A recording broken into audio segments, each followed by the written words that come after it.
Let's talk about HiFi first. I mean, the good news just keeps rolling on for them, doesn't it? Well, yeah, that's the only AGM I got to this week, and the share price has popped, you know, 10% after the AGM. They're doubling their stores from 113 to 210, and the stock's gone through, you know, $20. It was a $1 float 6 years ago. So whoever thought HiFi would be worth more than $2 billion?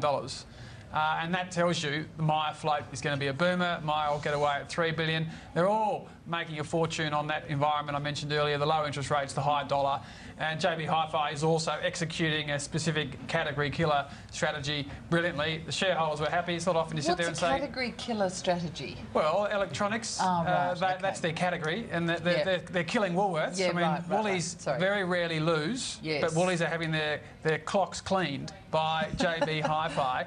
And they wanted to buy it at like $15 a share last year, and JB said, nah, off you go, and the stock's now over 20. So the board did the right thing in telling Woolies to get nicked, and they're still cleaning up Woolies in that space. Yeah, and they're still saying that Christmas is going to be better than they expected even, just a couple of months ago. Well, so watch the GFC. I mean, you know, it's party time. I don't think it ever touched them, did it? No, well, everyone loves their gadgets. And it's the plasma. It's the plasma phenomenon is HiFi's share price.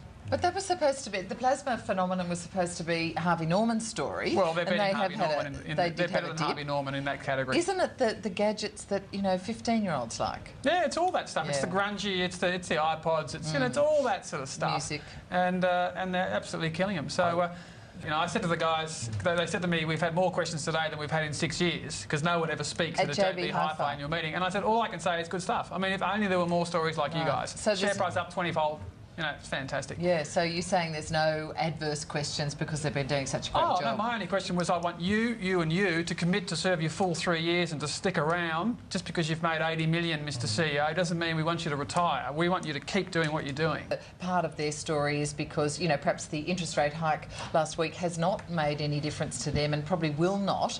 Is that because they've got younger shoppers, Stephen, who really don't care about interest rate rises? At this stage, they don't know what they are, really. Well, the main thing is that they've still got their jobs because we haven't had the massive blowout in unemployment. Although youth unemployment is high in many areas, particularly Western Sydney.